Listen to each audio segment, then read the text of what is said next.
अस्सलाम वालेकुम, welcome to my channel novel stock. कैसे हैं आप सब लोग? उम्मीद करती हूँ सब खैरियत से होंगे। नॉवल असीरे जां की एपिसोड 3 आपकी खिदमत में हाजिर है, जिसे लिखा है हया खान ने। अगर आप मेरे चैनल पर नए हैं तो काइंडली चैनल को सब्सक्राइब करके कमेंट, लाइक और शेयर ज़रूर कीजिए। तो आइए एपिसोड 3 की तरफ चलते हैं। ऑफिस के लिए रेडी होते ज़ावियार नीचे आया। डार्क ब्लू रंग के कोट पैंट में, अंदर वाइट रंग की शर्ट पहने, अपनी रोबदार शख्सियत के साथ सामने देखा तो डाइनिंग टेबल पर बैठे दादो और वजाहत साहब को बात करता पाया। उसने चारों तरफ नज़रें घुमाई, लेकिन ज़ियान कहीं नहीं था। रात के बाद से वो नीचे नहीं आया था खाना खाने, ना वो किसी से मिला था, लेकिन वो जानता था कि अब ज़ियान किसी से नहीं मिलेगा। सलमा, सलमा, ज़ावियार ने आवाज़ लगाई तो दादो और वजाहत साहब भी उसकी तरफ मुतवज्जो हुए, लेकिन स्पाट चेहरा लिए वो सीढ़ियों पर ही खड़ा रहा। जी साहब, सलमा ने हाँफते किचन से उसकी तक आते दौड़ लगाई थी। अभी तक ज़ावियार के कल की जलादी रूप को कोई नहीं भूला था। ज़ियान कहाँ है? बेतासुर चेहरे के साथ सवाल किया गया था। ज़ियान साहब अपने कमरे से बाहर नहीं आए कल शाम से। मैंने दादो के कहने पर दरवाज़ा बजाया था, लेकिन उन्होंने नहीं खोला। सलमा एहतियात से लफ्ज़ इस्तेमाल करते बोली तो ज़ावियार के माथे पर बल पड़े। उसने खुद खाना नहीं खाया था कल रात, लेकिन ज़ियान का सुनते उसे फिक्र हुई थी। सब अच्छी तरह जानते थे इससे भूख बर्दाश्त नहीं है, लेकिन जब भी वो किसी से नाराज़ होता था सबसे पहले खाना ही छोड़ता था। एक तो उसके लड़कियों जैसे नखरे। ज़ावियार गहरा सांस भरता नीचे आता, बाएं तरफ मुड़ा तो जहाँ ज़ियान का रूम था। ज़ियान, ओपन द डोर। ज़ियान, दरवाज़ा खोलो, ज़ावियार ने ऊंची आवाज़ में कहा, जबकि वजाहत साहब और दादो खामोशी से उसे देख रहे थे, जो पहले से उसे ऐसे ही डांटता था। और फिर जब ज़ावियार का गुस्सा ठंडा होता था तो खुद ही मनाने जाता था। ज़ियान, दरवाज़ा खोलो, आवाज़ नहीं आई मेरी। इस बार ज़ावियार रोब से बोला था। 10 सेकंड गुजरे थे जब क्लिक की आवाज़ से दरवाज़ा खुला। ग्रे टी शर्ट और ट्राउज़र पहने वो संजीदा तासरात लिए पलटकर वापस बिस्तर पर बैठ गया था। जब ज़ावियार ने कदम उसके कमरे में रखा, पूरा कमरा फैला हुआ था, जैसे कल रात सारा गुस्सा चीज़ों पर निकाला गया हो। एक एक चीज़ पर नज़र डालता ज़ावियार सोफे पर टिका था। कल रात खाना क्यों नहीं खाया तुमने? वही संजीदा लहजा। ज़ियान ने एक नज़र ज़ावियार को देखा और फिर मुंह बनाता वो मोबाइल में मसरूफ़ हो गया। ज़ावियार ने गहरा सांस भरा था। वो चाहे उस पर कितनी सख्ती कर ले, लेकिन उसकी इन हरकतों पर ज़ावियार का दिल मोम हो जाता था। चलो आओ, बाहर नाश्ता करो मेरे साथ। ज़ावियार खड़ा होता उसके करीब आया। ज़ियान ने कोई जवाब ना दिया और अपना फ़ोन बंद करके साइड पर रख दिया। ज़ावियार 1 मिनट तक खड़ा उसे घूरता रहा और फिर अगले ही लम्हे ज़ियान की चीख गूंज उठी थी। ज़ावियार उसके दोनों हाथों को पकड़ता घसीटता हुआ उसे बाहर लेकर आ रहा था, जबकि ज़ियान चीखता अपना हाथ छुड़वाने की कोशिश कर रहा था और जबकि अपनी टांगें वो ज़मीन पर मार रहा था, लेकिन ज़ावियार ने उसे ना छोड़ा। दोनों को देखकर दादो और वजाहत साहब मुस्कुराने लगे। जब ज़ावियार ने डाइनिंग तक घसीट कर लाते उसका हाथ छोड़ गया। ज़ियान चीख चीख कर हाँफ चुका था, जबकि ज़ावियार अब अपने हाथ झाड़ता उसके सर पर खड़ा था। इज्जत रास नहीं है असल में इस गधे को, वजाहत साहब ने ज़ियान को देखते कहा, जिसका चेहरा गुस्से से सुर्ख हो गया था। अब उठो और नाश्ता करो, वरना अगले 2 दिन तक तुम्हारा खाना बंद कर दूंगा, ना बाहर जाने दूंगा। ज़ावियार ने अपना कोट ठीक करते उसे ऑर्डर दिया था, जबकि उसकी इस सतम ज़रीफ़ी पर ज़ियान आंखें फाड़ता उसे देखे गया। दादो, देखें, आप देखें, ये ऐसा करते हैं मेरे साथ। मुझसे इस घर में कोई प्यार नहीं करता, मैं किसी को अच्छा नहीं लगता। एक खानम आप ही को ही पता नहीं मैं कैसे पसंद आ गया, वरना आप सब बुरे हैं। काश वो मेरी सगी बहन होती। ज़ियान ज़ोर ज़ोर से बुड़बुड़ाता दादो के बराबर कुर्सी पर बैठा, माथे पर बल डाले शिकायती अंदाज में बोला था कि दादो को उस पर बेसाख्ता प्यार आया और उसे सीने से लगाया। नहीं मेरा बच्चा, तेरी दादो भी तुझसे बहुत प्यार करती हैं, दादो ने कहा, जबकि ज़ावियार के कान फिर इस नाम पर खड़े हुए थे। कल रात भी उसने ज़ियान के मुंह से ये नाम सुना था और अभी भी। ये हानम कौन है? ज़ावियार ने उसकी नौटंकी इग्नोर करते पूछा था, लेकिन ज़ियान ने उससे मुंह बनाते जूस का ग्लास उठाते मुंह से लगाया था।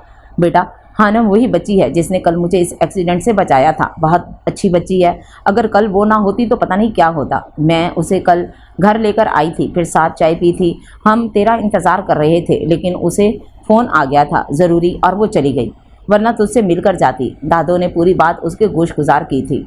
जो भी था दादो, लेकिन आप प्लीज़ अपना ख्याल रखेंगी और आइंदा गार्ड्स और ड्राइवर के साथ जाएंगी। ज़ावियार ने माथे पर बल डाले कहा था और वो इस लड़की का शुक्रिया अदा करना चाहता था, लेकिन उसकी दादो ने भी बहुत लापरवाही की थी। हाँ माँ, आपने बहुत लापरवाही की है। ठीक कह रहा है ज़ावियार, हम शुक्रगुज़ार हैं उस बच्ची के। अगर वो ना होती तो आप लापरवाही कि सारे रिकॉर्ड तोड़ दें। बेटा मैं आइंदा ख्याल रखूंगी, लेकिन हानम का मुझ पर बड़ा एहसान है। वो बच्ची उसके माँ बाप नहीं है, पढ़ी लिखी है, लेकिन कोई जॉब नहीं दे रहा उसे। मैंने सोचा तुझसे बात करूँ उसके लिए, प्लीज़ बेटा उसे कोई जॉब दिलवा देना। दादू ने जावियार से इल्तजा की। दादू कैसी बात करेंगे आप, हुक्म किया करें, इस तरह नहीं करें। और दूसरी बात, आप उसे मेरा कार्ड दे दीजिएगा और उसे कहिएगा कि अपनी सीवी लेकर ऑफिस आ जाए, मैं देख लूँगा। बाकी सब जावियार का कहना था कि दादू और ज़ियान के चेहरों पर खुशी की चमक आई और दोनों ने इस बात में सर हिलाया। दादू मेरे पास हानम आपी का नंबर है, मैं इन्हें अभी कॉल करके बता देता हूँ। ज़ियान ने मुंह में निवाला भरते बोला तो जावियार ने उसके कंधे पर ठोका मारा। मुंह बंद करके पहला खाना खाओ, बाद में कॉल करना, जावियार ने कहा और जूस पीते वो अपना मुंह नैपकिन से साफ करते उठ खड़ा हुआ था। मैं चलता हूँ दादो, अल्लाह हाफिज़। वो हल्की सी मुस्कान के साथ दादो से मिलता ऑफिस के लिए रवाना हो गया था। या अल्लाह, आज मैं फिर ख्वार नहीं होना चाहती। अब तो मेरे पास सारी जमा पूंजी भी ख़त्म होने लगी है, प्लीज़ मेरी मदद कर दें। आज अगर किसी ने मुझसे एक्सपीरियंस की बात की ना तो मम्मी कसम सर फोड़ दूंगी उसका। भरी जेबों वाले भिखारी लोग आसमानी रंग की कुर्ती, सफ़ेद ट्राउज़र पर वो सफ़ेद ही हिजाब बांधे हाथ में फ़ाइल पकड़े चली थी और अपनी आदत से मजबूर वो आज भी सड़क पर चलती हुई ज़ोर ज़ोर से बुड़बुड़ा रही थी। जब ज़ुबान पर फ़कीर का नाम आते ही उसे कल वाला फ़कीर याद आया। आज तो फ़कीर भाई से दुआ करवा कर ही जाऊँगी। सुना है गरीबों की दुआ अल्लाह ताला जल्दी सुनता है। वो बच्चों की तरह खुश होने लगी जो अचानक ही उसके चेहरे से गायब हो गई। फिर उसने आसमां की तरफ देखा। मैं भी तो गरीब ही हूँ, मेरी दुआ तो आप नहीं सुनते, ये क्या चक्कर है। वो भवें उचकाते अल्लाह से सवाल कर रही थी, लेकिन फिर सारी सोचें एक तरफ करते उसने जल्दी से सामने स्टॉप पर नज़र घुमाई तो उसे फ़कीर बाबा के सामने ही खड़ा पाया। जल्दी से मुस्कुराती वो इधर उधर देखते रोड क्रॉस करने लगी और इससे पहले वो इस फ़कीर तक पहुंची सामने से आती कार ना देख सकी और जब अचानक नज़र पड़ी तो वो आंखें मीचते स्टिल खड़ी रह गई। उसका दिल एक मिनट के लिए रुक गया था, सांस सीने में अटक गई थी, गहरी खामोशी छा गई थी। वो किसी चीज़ से नहीं टकराई थी। डरते डरते एक आंख खोलकर देखा तो वो गाड़ी उससे एक कदम की दूरी पर रोक दी गई थी। दिल ही दिल में शुक्र अदा करते उसने खिलखिलाते आसमां की तरफ देखा था। थैंक यू अल्लाह जी। आसपास के लोग उस बेवकूफ़ को माथे पर बल डाले देख रहे थे। उसने मुस्कुराते सबकी तरफ देखा, फिर अचानक उसकी मुस्कुराहट मदम हुई जब उस कार का दरवाज़ा खुला और वो माथे पर बल डाले भारी कदम उठाता बाहर आया और आंखों से ग्लासेस उतारे उसकी तरफ बढ़ा। हानम ने धूप निकलते इस कंची आंखों वाले इंसान को देखा था जो उसे आंखों में गुस्से की तपिश लिए उसी के पास आ रहा था। हे यू, जावियार अभी अपना जुमला मुकम्मल करता कि हानम ने उसे मुंह खोलते देख अपनी ज़ुबान के जहर पहले दुखाना ज़रूरी समझे। अंधे हैं क्या आप? नज़र नहीं आता आपको कि एक लड़की रोड क्रॉस कर रही है? दिखेगा भी कैसे इन कंची आंखों के ऊपर? आप काला सा चश्मा लगाते हुए गाड़ी चला रहे हैं, गाड़ी चलानी नहीं आती। और हानम माथे पर तेवरी डालते उस पर चढ़ दौड़ी थी जब जावियार ने खूनख्वार नज़रों से उस लड़की को देखा जो खुद गलती करके अब इल्ज़ाम उसके सर पर डालने की कोशिश कर रही थी। Shut up, just shut up. हानम का जुमला मुकम्मल भी ना हुआ था जब जावियार धाड़ा। उसकी आवाज़ इतनी तेज़ और भारी थी कि हानम के साथ साथ आसपास खड़े कई लोगों का दिल थम गया था। गलती करती हो, ऊपर से सीना जोरी करती हो। खुदकशी करने का अगर इतना शौक है तो कोई दूसरा हरबा इस्तेमाल करो। जावियार ने गुस्से में लफ्ज़ चबाए थे। अरे कौन सी गलती? मैंने कोई गलती नहीं की है, मैं बिल्कुल ठीक रोड क्रॉस कर रही थी, आप ही घटिया ड्राइविंग कर रहे थे। हानम ने हाथ नचा कर कहा था कि जावियार की बर्दाश्त ख़त्म हुई थी। सिर्फ एक सूरत में तुम्हें यहाँ से जाने दूंगा। अब मैं अभी इसी वक्त मुझसे माफ़ी मांगो वरना मैं पुलिस को फ़ोन कर दूंगा। जावियार की सर्द आवाज़ ने उसके अंदर सनसनाहट दौड़ा दी थी, लेकिन जब बात माफ़ी की आई तो वो सारा खौफ बलाए ताक रखती उसके सामने आखड़ी हुई। ओह हेलो, एक तो खुद सारा रायता फैलाते हैं, ऊपर से माफ़ी भी मुझसे मंगवाना चाहते हैं। और कैसी खुदकुशी? कौन सी खुदकुशी? मैं एक मिडिल क्लास लड़की हूँ, मरना होगा तो मिडिल क्लास स्टाइल में मरूंगी, आपकी गाड़ी की तरफ तो मैं देखूंगी भी नहीं। हानम ने आंखें चढ़ाते उसे जताया था, जबकि हानम की लंबी जुबान उसे जहर से भी ज़्यादा बुरी लगी थी। तुम्हारी औकात मेरी गाड़ी के नीचे आने की है भी नहीं। जावियार ने दांत पर दांत जमाते उसे देखा था। उसका बस नहीं चल रहा था वो वक्त के पीछे ले जाए और इस लड़की के ऊपर गाड़ी सच में चढ़ा दे। क्यों? ऐसे कौन से हीरे जवाहरात जड़े हैं आपकी गाड़ी में? हानम ने एक अब्रू उठाते तंसिया मुस्कुराते एक नज़र उसकी गाड़ी को और फिर उसे देखते पूछा था। 5 करोड़, पूरे 5 करोड़ की है ये गाड़ी। जावियार ने तमस्खराना आंखों से उसे देखते गाड़ी की कीमत बताई थी, जिसे सुन हानम का मुंह खुला का खुला रह गया था कि अब वो फिर से आंखें फाड़े कभी जावियार को और कभी जावियार के पीछे खड़ी उसकी गाड़ी को देख रही थी। तो 5 करोड़, ऐसा क्या है इस डब्बे में जो 5 करोड़ की खरीद ली आपने? वो इतनी ज़ोर से बोली थी कि उसकी तेज़ आवाज़ पर जावियार ने सब्र का घूंट भरते आंखें मीच कर खोली थीं। हानम को तो रोग ही लग गया था 5 करोड़ सुनते, जबकि आसपास खड़े लोग भी ये तमाशा देख रहे थे। ये तुम्हारा मसला नहीं है, सॉरी कहो और निकलो यहाँ से, जावियार ने उसे देखते कहा। तो वो गाड़ी छोड़ माथे पर बल डाले उसे देखने लगी। सॉरी तो आपको मेरी ये जूती भी नहीं कहेगी जो मैंने पूरे 300 की ली है। फिर चाहे आप पुलिस को बुलाएं या फिर फौज को, गलती आपकी खुद की है और बिल आप मेरे नाम पर फाड़ रहे हैं। हानम माफ़ी मांग भी लेती, लेकिन इस मगरूर इंसान के आगे झुकने को उसके दिल ने साफ इनकार कर दिया था। और हानम आफिंदी हमेशा अपने दिल की सुनती थी। जावियार ने दांत पीसते इस ढीठ लड़की को देखा था। उसके पास वक्त नहीं था, उसे ऑफिस भी पहुंचना था, लेकिन इस ढीठ लड़की को वो सबक सिखाना चाहता था। अगर तुमने 2 मिनट में मुझसे माफ़ी नहीं मांगी तो मैं अभी इसी वक्त पुलिस के हवाले कर दूंगा तुम्हें, जो रोड पर खड़ी होकर खुदकुशी करने की कोशिश कर रही थी। फिर अपनी कहानियां तुम पुलिस को बताना, मेरे पास तुम्हारी फजूल कहानियां सुनने का टाइम नहीं है। जावियार ने फोन से अपनी पॉकेट में हाथ डालते कहा था। साफ मतलब था कि जब तक वो माफ़ी नहीं मांगेगी वो उसे जाने नहीं देगा। अगर आपके पास इतना फालतू टाइम है तो आप यहाँ खड़े रहें, मैं यहाँ से जा रही हूँ। हानम बोलते पलटी थी जब जावियार के अल्फाजों पर उसके कदम थमे। हेलो पुलिस ऑफिसर, मैं जावियार वजाहत सिकंदर बात कर रहा हूँ। अभी इसी वक्त जो लोकेशन मैंने सेंड की है उस पर पहुंचे। जावियार की नज़रें हिजाब के हाले में ढके उसके चेहरे पर ही टिकी थीं जब उसने फ़ोन कान से लगाते ऑफिसर को हुक्म दिया। हानम ने आंखें फाड़े उसे देखा था। क्या वाकई वो उसे थाने में बंद करवाने वाला था? ओ हेलो मिस्टर, जो भी हैं आप इस तरह नहीं कर सकते। सारा रायता आपने फैलाया है, गलती आपकी थी। पता नहीं कहाँ से मेरे सामने टपक गए आफत की तरह, और अब उल्टा मेरे ही नाम के पर्चे उड़ा रहे हैं। अपनी माफ़ी का पटारा कहीं और जाकर खोलें, मैं फारिग नहीं हूँ आपकी तरह। जावियार ने खामोश नज़रों से उसे देखा था जब सबसे जहर उसकी लड़की की ज़ुबान लगी थी उसे। सच आ चीप लैंग्वेज, लगता है तुम्हें किसी ने बात करने की तमीज़ नहीं सिखाई, तभी इतनी जाहिलों की तरह बात करती हो और ऐसे घटिया अल्फाज इस्तेमाल करती हो। जावियार की बात पर अब हानम का पारा हाई हुआ था। क्या खराबी है मेरी ज़ुबान में, और आपको आपकी माँ ने तमीज़ नहीं सीख? अभी हानम ने इतना ही कहा था कि जावियार के माथे की रगें उभरी थीं और मुट्ठियां भींचते वो धाड़ा था कि हानम खड़े खड़े उसकी धाड़ पर उछल पड़ी थी। अगर तुमने अपनी ज़ुबान से एक और लफ्ज़ अदा किया तो यहीं खड़े खड़े तुम्हें अपनी गाड़ी से कुचल दूंगा, और यहाँ कोई नहीं जो जावियार सिकंदर को रोक सके, समझी तुम? जावियार की आवाज़ और उसके अल्फाज सुनते हानम सकते में आ गई थी। कितना मगरूर इंसान था वो। अचानक उसकी आंखों में आंसू जमा हो गए थे जिन्हें वो कम से कम इस शख्स के सामने बहाने नहीं वाली थी, इसलिए हलक में उड़ेलने लगी। आप मुझसे इस तरह बात नहीं कर सकते, हानम ने कमज़ोर सी आवाज़ में एहतजाज किया और आंसुओं का गोला हलक से नीचे उतारा। जावियार की नज़र पीछे से आती पुलिस की जीप पर पड़ी। तुम्हें अभी पता चल जाएगा कि मैं और क्या क्या कर सकता हूँ। जावियार ने तंजिया मुस्कुराते इसे देखा था। जब हानम को उसकी मुस्कुराहट से किसी अनहोनी का एहसास हुआ, वो पलटी तो पीछे 2 पुलिस ऑफिसर और 2 कांस्टेबल लेडी आईं। जी मिस्टर जावियार, क्या मदद कर सकते हैं हम आपकी? एक पुलिस ऑफिसर एहतराम से उसे सलाम करता उससे पूछने लगा। ये लड़की यहाँ बीच रोड पर खड़ी खुदकुशी करने की कोशिश कर रही थी और मेरी गाड़ी के सामने आंखें बंद करके खड़ी थी। अगर इसे कुछ हो जाता तो इल्ज़ाम मुझ पर आता, जो मैं कतई बर्दाश्त नहीं कर सकता, इसलिए आप इसे फ़ौरन हिरासत में ले लें। जावियार सिकंदर हानम आफिंदी की आंखों में आंखें डालकर पुलिस ऑफिसर से मुखातिब हुआ था कि हानम हैरानी से इस इंसान को देखने लगी जो बिला वजह उसे अड़ी दिखा रहा था।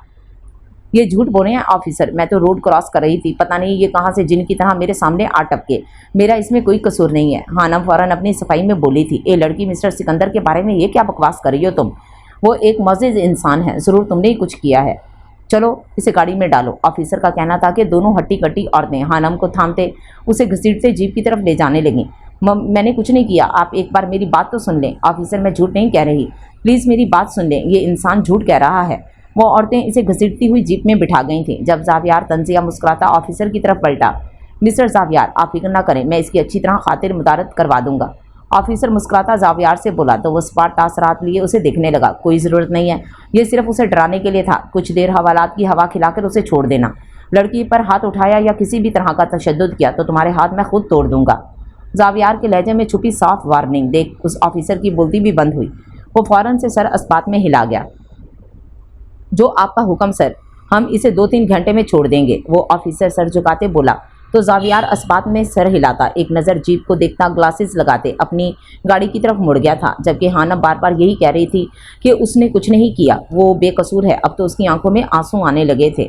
हानम को इस इंसान से शदीद नफरत महसूस हुई थी। वो अमीर था तो उसकी हर बात सुन ली गई थी और इस पर अमल भी कर लिया गया था, जबकि वो गरीब थी तो उसकी बात को नज़रअंदाज करके उसे अरेस्ट कर लिया गया था। सही नफरत करती थी वो इन अमीरों से, वो इज्जत के लायक ही नहीं होते।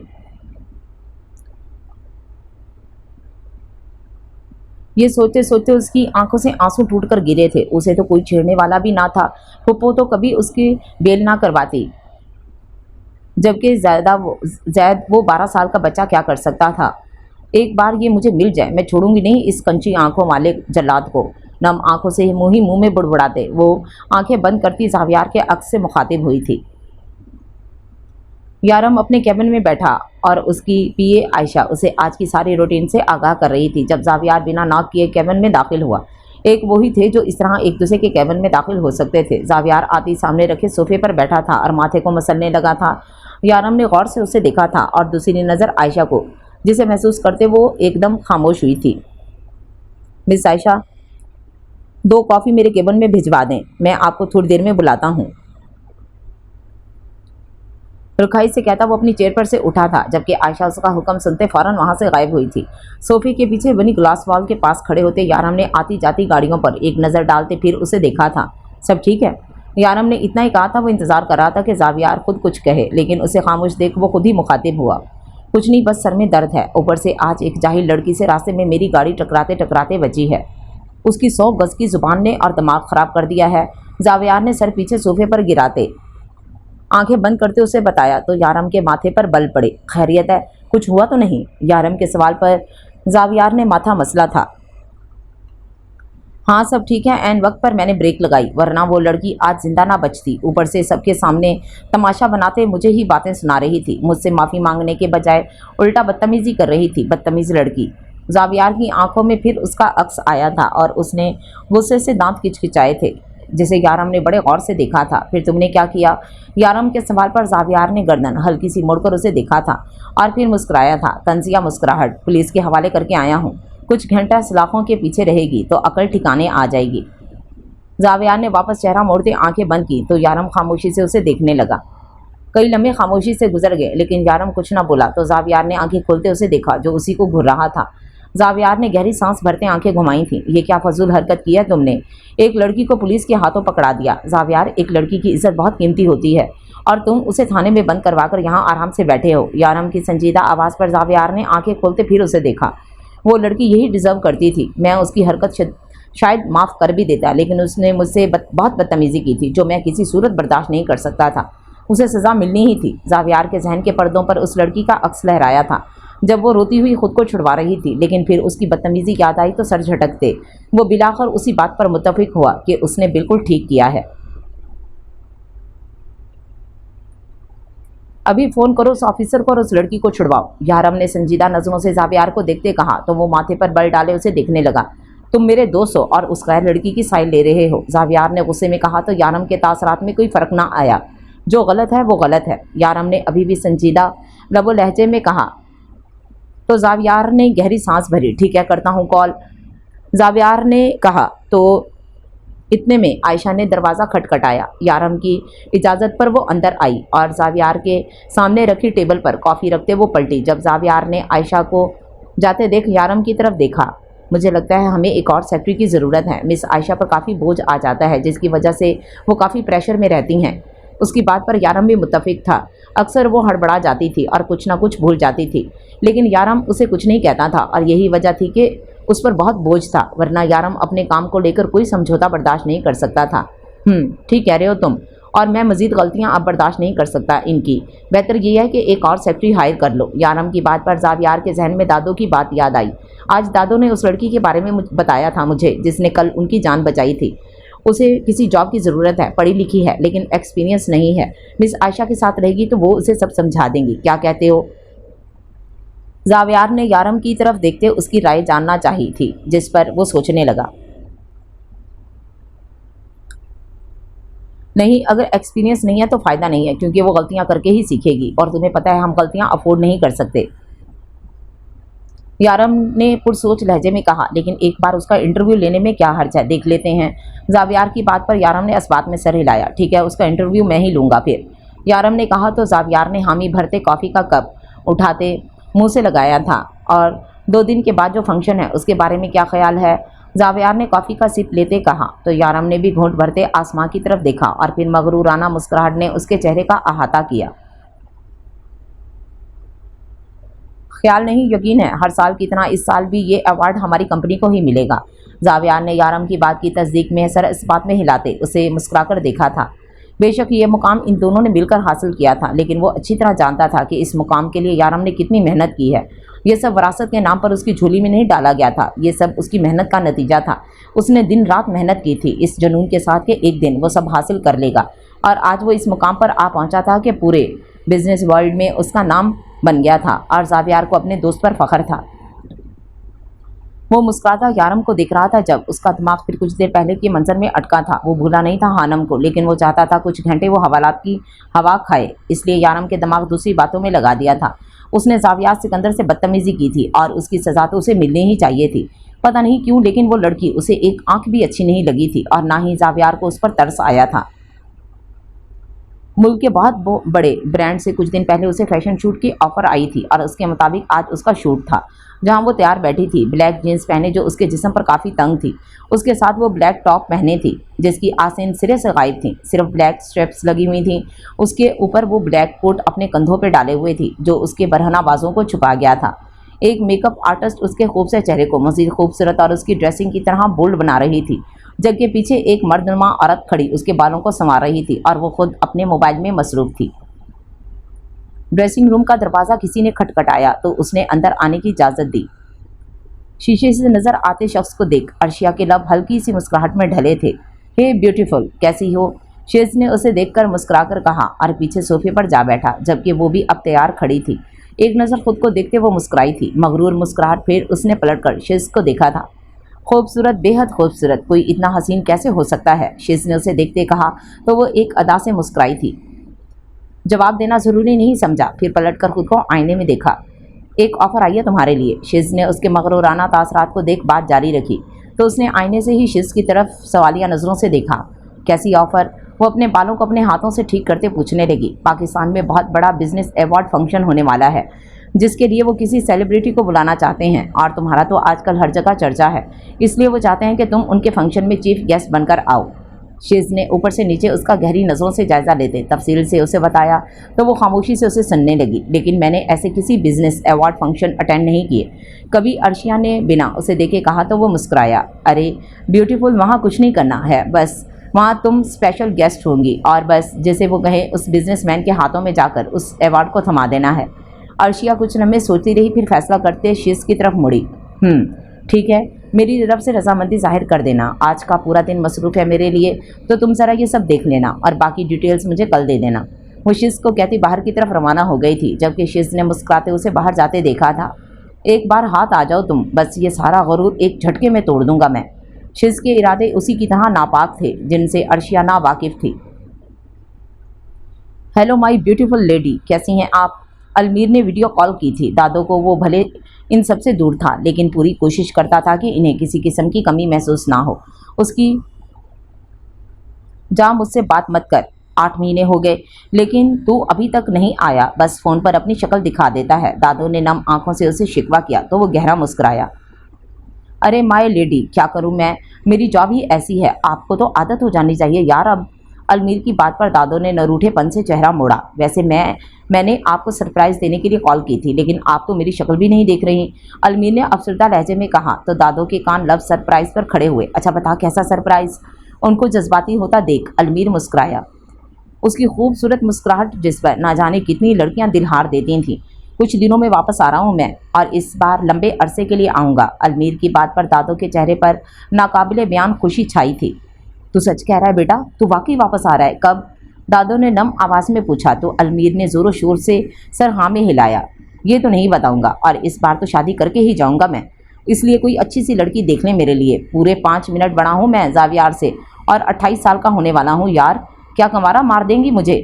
अलमीर ने आखिरी अल्फाज मसनूई रोती शक्ल बनाते कहा तो दादो खुलकर हंसी थी। नहीं मेरा बच्चा, तू बस आ जा, फिर तू देखना सबसे खूबसूरत लड़की की अपने बेटे से शादी करवाऊंगी मैं, दादो ने प्यार से कहा तो वो दांतों की नुमाइश करते मुस्कुराया। वैसे अगर आप चाहें तो मैं यहीं से कोई पटा कर ले आता हूँ, यूनो ना अलमीर सिकंदर पर मरती हैं लड़कियाँ। दादो को तंग करते उसे सुकून मिलता था। एक कान के नीचे लगाऊंगी अगर तूने ऐसा सोचा भी तो। इस घर में बहुएं सिर्फ मेरी पसंद की आएंगी। दादो ने बहुएं चिढ़ाते हुए कहा तो अलमीर का कहका लगा, अच्छा ऐसा है तो जावियार को क्यों नहीं कुछ कहती, वो तो मलीशा को लेकर पूरे शहर में घूमता है, उसे अपनी गर्लफ्रेंड बताता है। अलमीर ने मुंह बनाते सवाल किया तो दादो भी संजीदा हुई। वो कुछ भी कह ले लेकिन इस नकचुड़ी को मैं इस घर में नहीं आने दूंगी। दादो हरगिज़ नहीं चाहती थी कि ऐसी लड़की उनकी बहू बने जो अपने से कमतर लोगों को हकीर समझती हो, जो अपने पैसे पर फख्र करती हो। अरे माय ब्यूटीफुल लेडी, आप फिक्र ना करें, अलमीर सिकंदर बहू आपकी पसंद ही की लाएगा, लेकिन ज़रा जल्दी करें, मेरी उम्र निकली जा रही है। यार, अलमीर ने मसनूई परेशानी से कहा तो दादो हंसी उससे बातें करने लगीं। और फिर अलमीर की छेड़खानी दादो से लंबी चलती रही। उसे यहाँ आए 3 घंटे हो गए थे। यहाँ लाते ही उसे सलाखों के पीछे डाल दिया गया था, जबकि वो बार बार एक ही बात कह रही थी कि वो खुदकुशी नहीं कर रही थी, वो इंसान झूठ कह रहा था। लेकिन सब अपने कामों में कान बंद किए लगे रहे थे, कोई उसकी तरफ मुतवज्जो नहीं था। वो रोने लगी, आंखों से आंसू टिप टिप गिरने लगे। जहन के पर्दों में उस शख्स का अक्स लहराया। हानम को नफरत हुई थी इस इंसान से। दिल ही दिल में वो उस शख्स को बेशुमार गालियों से नवाज चुकी थी। अपनी अना में डूबा वो मगरूर इंसान उसे इतनी छोटी सी बात पर यहाँ बंद कर गया था। वो कैसे बाहर निकले यहाँ से, कौन उसे बचाएगा, उसे कुछ समझ नहीं आ रहा था। ए लड़की, चलो उठो, तुम्हारी कंप्लेन वापस ले ली गई है, एक औरत ने आकर उससे कहा तो वो जल्दी से उठ खड़ी हुई और हैरानी से देखने लगी। किसने करवाई मेरी बेल? जिन्होंने तुम्हारी कंप्लेन की थी उन्होंने वापस ले ली है, इसलिए अब तुम यहाँ से जा सकती हो और आइंदा ऐसे अमीरों से मत भिड़ना, ये तुम्हारे लिए नुकसानदेह होगा। लॉकअप खुलते ही वो फ़ौरन वहाँ से बाहर आई थी। अपनी फाइल्स और बैग उठाती वो अपने आंसू पोंछते खामोशी से वहाँ से निकल गई थी। आसमां की तरफ शिकवा किना नज़रों से उसने देखा था। हमेशा मेरे इम्तिहान लेते हैं आप? क्या मैं आपको अच्छी नहीं लगती जो हानम आफिंदी को मुफ्त का माल समझकर इन जैसों को थमा देते हैं? बुड़बुड़ाते वो फुटपाथ पर आई थी। आंखें फिर इस हरकत का सोचते नम होने लगी थीं। मैं भी हानम आफिंदी हूँ, इसका बदला मैं इस कंची आंखों वाले से जलाद से ज़रूर लूँगी। हानम तेज़ आवाज़ में बुड़बुड़ाते खुद से तहिया करती घर की तरफ जा रही थी, क्योंकि आज का पूरा दिन तो बर्बाद हो चुका था। जब उसका फ़ोन बजा। हेलो हीरो, कैसे हो? अपनी परेशानी छुपाते मुस्कुराकर पूछा तो ज़ियान की बाँछें खिलीं। वो हानम आपी, अगर आप आज फ्री हैं तो घर आ जाएं, दादो आपको याद कर रही थी बहुत, और मैं भी, ज़ियान ने कहा तो हानम ने कुछ सोचकर उसे हामी भरी। ठीक है, मैं आती हूँ थोड़ी देर में। ये कहते उसने फ़ोन रख दिया था कि अचानक उसे चक्कर आने लगे। वो सर थामती रुकी और बैग से कुछ खाने के लिए ढूंढने लगी। जब सामने ही उसे एक छोटा सा ढाबा नजर आया। समोसे लेते वो रिक्शा रोकते उसमें बैठती और सिकंदर हाउस के लिए रवाना हो गई थी। आज वो फिर सिकंदर हाउस में मौजूद थी जब दादो और ज़ियान उसकी तरफ आए, जबकि आज वजाहत साहब भी घर में मौजूद थे। अरे हानम बेटा, कैसी हो? दादो ने हानम के चेहरे पर प्यार करते उसे गले से लगाया तो वो बामुश्किल मुस्कुराई। मैं ठीक हूँ दादो, आप कैसी हैं? मैं बिल्कुल ठीक, जैसे तुम कल छोड़कर गई थी। हानम मुस्कुराई तो ज़ियान भी उसके पास आया। हाय हानम आपी, कितनी देर लगा दी आपने, मैं कब से आपका इंतज़ार कर रहा था। ज़ियान की बेसब्री देख वो अपनी परेशानी भूल दी, उसे देख खुश हुई। इतनी बेसब्री से क्यों इंतज़ार कर रहे थे हीरो? मैं कौन सा कोई हीरोइन हूँ जो तुम मेरी राहें तक रहे हो? हानम दादो का हाथ थामते आगे बढ़ी तो वजाहत साहब को देख वो रुकी और फिर सवालिया नज़रों से दादो को देखने लगी, जबकि वजाहत साहब उसे मुस्कुराकर देख रहे थे। यकीनन वो उसे पहचान चुके थे, क्योंकि कल से दादो और ज़ियान ने उसके किस्से सुनाकर वजाहत साहब को पका दिया था। ये मेरा बेटा है और ज़ियान का बाप वजाहत। दादो ने तारुफ करवाया तो हानम नरमी से मुस्कुराती सलाम करते उनके सामने सर झुका गई। सलाम का जवाब देते वजाहत साहब ने उसके सर पर हाथ रखा। बहुत शुक्रिया बेटा आपका, आपने माँ की जान बचाकर हम पर एहसान किया है। वो उसके शुक्रगुजार थे, जबकि हानम उनकी बात सुनते मुस्कुराई। कोई बात नहीं अंकल, ये मेरा फ़र्ज़ था, दादो की जगह कोई भी होता मैं यही करती। हानम ने सदके दिल से कहा तो वो मुस्कुराई। अब आप मुझे समझ आ गया कि माँ और ज़ियान एक दिन में तुम्हारे इतने दीवाना कैसे हो गए। तुम हो ही इतनी अच्छी, वजाहत साहब ने हल्के से कहका लगाते कहा तो हानम झिमती सर झुका गई। मैं नहीं बल्कि आप लोग सब बहुत अच्छे हैं, इसलिए आप सब ने मुझे इतना प्यार दिया है। मैं शुक्रगुजार हूँ, सबसे ज़्यादा आपकी दादो। आपके पास आकर मुझे ऐसा लगता है जैसे मैं अपनी माँ के पास हूँ। मेरा दिल करता है बस आप मेरे साथ रहें। शुरू के अल्फाज वो मुस्कुराते, जबकि आखिरी अल्फाज वो दादो के गले लगते नम आवाज़ में बोली थी।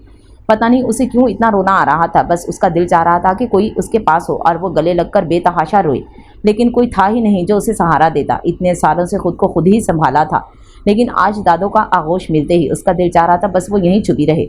शायद आज जो उसके साथ हुआ उसे सोच के भी उसका दिल भर आया था। वो बिना आवाज़ की हिचकियों से रोने लगी थी कि अचानक उसे रोता देख दादो, ज़ियान और वजाहत साहब परेशान होने लगे थे। बेटा हानम क्यों रो रही हो इतना, बेटा संभालो खुद को। दादो घबराती उसे लेते सोफे पे आ बैठी थी, जबकि जियान भी परेशान सा खड़ा उसे दिख रहा था। हानम खुद को संभालते आंसू पूंछने लगी और दादो की आंखों से दूर हुई। वो मैं कुछ ज़्यादा ही सेंटी हो गई आज, सॉरी। हानम रोते रोते हंसने लगी थी। शायद वो शर्मिंदा हो गई थी, लेकिन अपने आंसुओं पर काबू नहीं रख सकी थी। कोई बात नहीं मेरी जान, तुम्हारा जब दिल करे मेरे पास आ जाया करो। मैंने तो तुम्हें कल से अब तक इतना याद किया, मुझे तो तुम मेरे पोतों की तरह ही अजीज हो गई हो। दादो ने वापस उसके गिर्द बाजू हाइल करते उसे सीने से लगाया तो वो भी इनमें छुप गई। हानम आपी, आप रो क्यों रही हैं? मैंने आपको एक गुड न्यूज़ सुनानी थी, लेकिन अगर आप इस तरह रोएंगी तो मैं नहीं बताऊंगा फिर। जियान ने मुंह बनाते कहा तो हानम आंसू पोंछते मुस्कुराई, जबकि वजाहत साहब भी इस मुस्कुराते देख मुस्कुराए और सामने सोफे पे बैठ गए। अरे हीरो, मैं बिल्कुल ठीक हूँ, चल अब जल्दी से गुड न्यूज़ सुनाओ। हानम के जवाब पर जियान ने उसे घूरते देखने लगा। अरे हाँ भाई, हो गई मैं चुप, अब बोल भी लो, मेरा सब्र का पैमाना मत नापो अब। हानम ने झुंझलाकर बोला कि रोने से अब उसकी सुनहरी रंगत सुर्ख हो गई थी और अब गुस्से से होने लगी थी। दादो ने भाई से बात की थी और उन्होंने कहा है कि आप अपनी सीवी लेकर आज ही उनके ऑफिस आ जाएं। जियान ने कहा था कि हानम की आंखें फाड़ती उसे देखने लगी और फिर अचानक दांतों की नुमाइश करते चीखी, क्या तुम सच कह रहे हो? इसका मतलब है कि तुम्हारे भाई मुझे अपनी कंपनी में जॉब दे देंगे? हानम ने खुशी से पूछा तो जियान ने फौरन सर इस बात में हिलाया। आप बेफिक्र हो जाएं, बस अपने जॉब पक्की समझें, क्योंकि आपकी सिफारिश हमारी ग्रेट दादो ने की है और भाई दादो की कोई बात नहीं टालते। जियान ने हानम के हाथ में ऑफिस का कार्ड थमाते दादो के कंधे पे बाजू हाइल किए तो वो भी मुस्कुराती हानम को देखने लगी। हाँ बेटा, तुम बेफिक्र हो जाओ, मुझे यकीन है तुम लगन से काम करोगी वहाँ, और वहाँ भी सबका दिल जीत लोगी। दादो ने उसके गाल पर हाथ रखते प्यार से कहा तो वो फिर नम आंखों से मुस्कुराती जोरों शोर से हाँ में सर हिलाने लगी। आपका बहुत शुक्रिया दादो, आपको नहीं पता मुझे इस जॉब की कितनी ज़रूरत थी। बस यूँ समझ लें आप मेरी ज़िंदगी में फरिश्ता बनकर आई हैं। हानम ने कहा तो दादो ने मोहब्बत पाश नज़रों से उसे देखा। शायद अल्लाह ही हमें मिलाना चाहता था, शायद यही किस्मत थी बेटा, मेरे रब ने तुम्हारी किस्मत इसी घर से खोलनी थी। दादो ने बहुत गहरी बात कर दी थी जो हानम के सर पर से गुजरी थी। वो अपनी खुशी में मगन हो चुकी थी। मैं आज ही जाती हूँ दादो इस पते पर, फिर बहुत जल्द आपको खुशखबरी सुनाऊंगी। हानम कहते खड़ी हुई थी जब दादो ने भी इस बात में सर हिलाया। मैं भी भाई को कॉल करके बता दूंगा कि आप आज ही आएंगी, जान ने कहा तो वो भी इस बात में सर हिलाती दादो और उससे मिलती वजाहत साहब को सलाम करते वहाँ से रवाना हुई जहाँ उसकी किस्मत उसे ले जाना चाहती थी। जावियार अपने कैबिन में आता कोट उतारकर अपनी चेयर पर हैंग करते बैठा था, फिर कुछ ज़रूरी फाइल्स का मुताला ही कर रहा था जब उसका मोबाइल रिंग हुआ। जियान का नाम पढ़ते उसने रिसीव किया। भाई, वो मैंने आपको सुबह वाली बात याद दिलाने के लिए कॉल किया था, जियान ने कहा तो जावियार ने फाइल्स पर से नज़र उठाते सामने शीशे के गिलास पर नज़र जमाई जहाँ से पूरा स्टाफ काम करता नज़र आ रहा था, लेकिन बाहर के लोग उसे ना देख सकते थे। यारम और जावियार दोनों के ऑफिस एक जैसे ही थे। कौन सी बात? जावियार ने पुरसोच लहजे में पूछा। भाई, जो दादू ने सुबह आपसे कहा था, हानम आप ही की जॉब की बात की थी यार, जियान ने चिढ़कर कहा तो जावियार ने कोफ से आंखें बंद करके खोली। हाँ जियान, याद है मुझे, तुम्हारी वो मुंह बोली आप ही नहीं आई आज। जावियार ने वापस फाइल्स की ऊपर नज़र डाल दी थी। भाई, वो किसी काम में फंस गई थी इसलिए लेट हो गई हैं और वो अभी अभी ऑफिस के लिए निकली हैं, बस पहुंचती ही होंगी, जियान ने कहा तो जावियार के माथे पर बल पड़े। उसने घड़ी में वक्त देखा तो दोपहर के 2 बज रहे थे। दिमाग ख़राब है तुम्हारा? ये कोई वक्त है ऑफिस आने का? उसका जो भी प्रॉब्लम थी आई डोंट केयर, लेकिन इंटरव्यू का वक्त ख़त्म हो चुका है, उससे कहो कल आना। जावियार ने संजीदगी से कहा तो जियान ने रोती शक्ल बनाकर दादो को देखा और नफ़ी में सर हिलाया, जबकि दादो ने उसके हाथ से फ़ोन छीनते खुद कान से लगाया। क्या हुआ बेटा जावियार? हानम अभी आ रही है, तुम सब देख लेना। दादो की आवाज़ सुन जावियार ने गहरी सांस भरी। दादो, टाइमिंग्स ओवर हो चुकी हैं, आप उससे कहें आज नहीं कल आए, उसने कदरे नरमी से कहा तो दादो को गुस्सा आने लगा। नहीं, वो अभी आ रही है तो देख लेना, बस मुझे नहीं पता, लेकिन उसे ये जॉब मिल जानी चाहिए। जावियार ने 2 उंगलियों से सर थामा था। देखें दादो, इस मामले में मैं कुछ नहीं कह सकता, उसका इंटरव्यू यारम लेगा और अगर उसमें स्किल्स होंगी तो वो इसे जॉब दे देगा। और आप जानती हैं यारम को वो किसी भी अरे गैरे को उठाकर जॉब नहीं देता। ऐसे तो कितने लोग हैं जो तरस रहे हैं इस कंपनी में काम करने के लिए। जावियार ने तसल्ली से इन्हें समझाना चाहा था, क्योंकि यहाँ वो वाकई कोई सिफारिश नहीं कर सकता था। ये रुतबा, ये कंपनी, ये सब कुछ उससे ज़्यादा यारम की मेहनत का नतीजा था। भले यारम जताता नहीं था, लेकिन जावियार ये बात अच्छी तरह जानता था और मानता था, इसलिए वो अपने दोस्त का हर फैसला सबसे पहले रखता था। वरना जावियार तो शुरू से ही मुंह में सोने का चम्मच लेकर पैदा हुआ था। वो चाहता तो अपनी खुद की कंपनी खड़ी कर सकता था, लेकिन नहीं, ये कंपनी उसने अपने दोस्त के साथ मिलकर खड़ी की थी। ये नाम उसने अपने दोस्त के होते हुए हासिल किया था और वो अपनी दोस्ती में गद्दारी नहीं कर सकता था। दादो भी जावियार की बात सुनती यहाँ खामोश हुई थी, तो जावियार ने भी उनकी खामोशी महसूस की। बाकी आप फिक्र ना करें दादो, अगर इस लड़की में क्वालिटीज़ होंगी तो वो ज़रूर ये जॉब हासिल कर लेगी। जावियार ने उम्मीद दिलाई तो वो मुस्कुराई। ठीक है बेटा, फिर आज रात जब घर आओ तो मुझे खुशखबरी ही सुनाना, दादो ने कहते फ़ोन रख दिया था। लेकिन जावियार ने गहरी सांस भरते माथा मसला। कहाँ फंस गया था वो। हानम कब से धूप में खड़ी रिक्शा ढूंढ रही थी, लेकिन उसे कोई मिल ही नहीं रहा था। अब उसका गुस्सा पारा हाई हो चुका था। आज का सारा दिन ही खराब है। पहले सुबह सुबह वो कंची आंखों वाला बिल्ला टकरा गया। सारी सुबह उसने मेरी बर्बाद की। फिर इसी के कर्म से मैंने आज सलाखों की हवा भी खा ली, और अब जब इतना अच्छा मौका मिला है जॉब का तो ये रिक्शा नहीं मिल रहा। हानम गुस्से से बुड़बुड़ाते हुए बोल रही थी। एक एक करके प्रॉब्लम्स भेजा करें ना, सारी एक साथ भेजेंगे तो मैं कैसे हैंडल करूंगी। मासूम सी लड़की हूँ, या अल्लाह, ये कंची आंखों वाले जैसे लोग मत भेजा करें मेरी लाइफ में। वो चिड़चिड़ी सी होकर बोल रही थी जब उसके सामने एक बाइक आकर रुकी। आओ मेरी जान, मैं छोड़ दूँ, कहाँ जाना है। एक बाइक पर आवारा लड़का उसके करीब आते बाइक रोकते बोला। वो जो पहले ही इतनी तपी हुई थी अब मजीद उखड़ी थी। जहन्नुम में जा रही हूँ, चलेगा मेरे साथ। हानम ने चीख कर गुस्से से जवाब दिया था कि उसकी आवाज़ इतनी तेज थी कि वो लड़का डर कर पीछे हुआ और फिर आसपास देखने लगा जहां लोग हानम की आवाज़ पर मुतवज्जो होने लगे थे। उसने बाइक घुमाते फ़ौरन स्पीड बढ़ाई थी। हानम उसे घूरती सलवातें सुनाने लगी। इतने में एक रिक्शा नज़र आया तो फ़ौरन रोकते गुस्से से उसमें बैठकर रवाना हुई। कुछ ही देर में वो इस एड्रेस पर पहुंची। रिक्शे से उतरकर उसने किराया अदा किया और पीछे मुड़ी जहाँ 4 मंजिला इमारत खड़ी थी। उसने गर्दन उठाते हैरानी से देखा और फिर दाएं पड़कर खुद पर फूंकते अंदर कदम रखा। अंदर दाखिल होते ही हानम की नज़र काउंटर पर पड़ी जहां एक लड़की सलीका से ड्रेसिंग किए, सर पर हिजाब किए बैठी थी और उसे आते ही देखते मुस्कुराई थी। Welcome ma'am, how may I help you. खुश आमदीद मैम, मैं आपकी क्या मदद कर सकती हूँ। उसके मीठे लहजे पर हानम ने हैरानी से उसे देखा और फिर खुद भी मुस्कुराई। उसकी हैरानी की वजह ये थी क्योंकि अब तक तो वो जितनी भी जगह गई थी वहाँ एक तो लोग अपनी ड्रेसिंग इस तरह से किए होते थे कि बंदा शर्म से नजरें ना उठा पाए, और दूसरा उनका लहजा इतना मगरूर होता था कि सामने वाला बात करने से पहले ही घबरा जाए। लेकिन ये यारम सुल्तान गौरी का ऑफिस था। यहाँ के रूल्स उसके मर्जी से सेट किए गए थे। जी, मैं इंटरव्यू के लिए आई हूँ, हानम ने अपने मिजाज के बरक्स तमीज़ से जवाब दिया था। लेकिन मैम, इंटरव्यू की टाइमिंग्स ओवर हो चुकी हैं, आप प्लीज़ कल आइएगा। उस लड़की ने फिर से मुस्कुराते लहजे में जवाब दिया। तो हानम ने परेशानी से उसे देखा। लेकिन आप एक दफ़ा इनसे पूछ लें, मुझे सीमा आंटी ने भेजा है, आपके बॉस की दादो ने। उसके जवाब पर वो लड़की चेहरे पर कशमकश लिए उसे देखने लगी। ओके मैम, मैं आप प्लीज़ 2 मिनट वेट करें, मैं आपको थोड़ी देर में बताती हूँ, उस लड़की ने तरीके से जवाब देते जावियार को इंटरकॉम किया था। सर, यहाँ एक लड़की आई है इंटरव्यू के लिए, उनका कहना है कि इन्हें सीमा मैडम ने भेजा है इंटरव्यू के लिए। जी सर, ओके सर। इस लड़की की जावियार से बात हुई तो उसने फ़ोन रखते हानम को देखा। जी मैम, आप यहाँ से 4th फ्लोर पर जाएंगी, वहाँ 2 ऑफिस होंगे, आप राइट साइड के ऑफिस में तशरीफ़ ले जाएं। काउंटर पर बैठी लड़की ने हानम से कहा तो वो मुस्कुराती हुई सर अस्बात में हिला गई। हालांकि उसका दिल ज़ोरों से धड़क रहा था। ये जॉब उसे मिल जाए यही उसकी दुआ थी। ठीक है जावियार, मैं देख लूँगा, यारम ने जावियार से कहते फ़ोन बंद किया था जब उसके दरवाजे पर दस्तक हुई। यारम ने फाइल्स पर झुके इजाज़त दी। जब हानम ने अंदर कदम रखा, यारम ने फाइल से एक नज़र उठाते हानम को देखा तो उसकी आंखें वहीं ठहर गईं, जबकि हानम का भी कुछ ऐसा ही हाल था। यारम भाई। हानम की आवाज़ सरगोशी से भी कम थी, लेकिन यारम ने उसके हिलते लब देख लिए थे। वो उसी पर नज़रें टिकाए फाइल रखते खड़ा हुआ। हानी, तुम यहाँ? संजीदा चेहरे पर हैरानी के तासरात थे। जब वो अपनी टेबल से गुजरते उसकी तरफ आया, हानम की आंखों में देखते ही देखते आंसू जमा हो गए थे। वो साख्त सी खड़ी उसे देख रही थी। कैसी हो हानी? यारम ने पहल करते चेहरे पर हल्की सी मुस्कान सजाई तो हानम होश में आई। मैं ठीक हूँ, आप कैसे हैं? हानम ने नज़रें झुकाते कहा। मैं भी ठीक हूँ, तुम यहाँ? यारम ने उसे सोफे पर बैठने का इशारा किया था तो वो भी हल्का सा मुस्कुराती सोफे की तरफ बढ़ी और फिर वो आमने सामने सोफे पर आ बैठे। कहाँ चले गए थे आप? मैंने आपको बहुत याद किया, हानम ने नम आंखों से उसे देखते कहा तो यारम भी आसूदा मुस्कुराया। वक्त के साथ खुद को बदल लिया है। जो मेरी किस्मत मुझसे चाहती थी वो बनकर दिखाना था और उसके लिए वक्त दरकार था। तुम बताओ, तुम यहाँ? पहले अल्फाज यारम ने खोए लहजे में, अलबत्ता आखिरी अल्फाज उसने मोहब्बत से पूछे थे।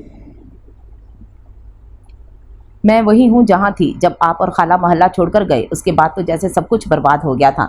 2 हफ्ते बाद ही माँ बाबा का रोड एक्सीडेंट में इंतकाल हो गया था। हानम ने नम लहजे से कहा तो यारम चौंका। क्या आंटी अंकल का इंतकाल?